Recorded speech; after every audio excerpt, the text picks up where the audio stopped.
అవతల గెలిపమ్మ కంట్రోల్ చేయి. ఒక్కొక్క ప్లేట్ దోసుకోకండి.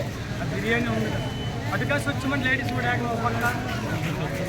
వచ్చిందమ్మా ఎందుకంటే 2 రకాలు వాళ్ళు కొట్టి ఇస్తే సరిపోతుంది. మైస్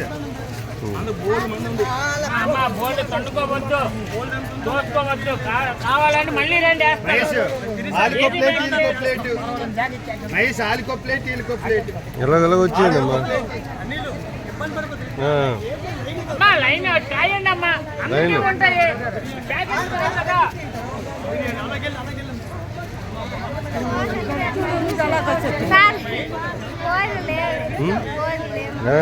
ఆ భోజనాలు ఈ మామూలు పుట్టినరోజు భోజనం.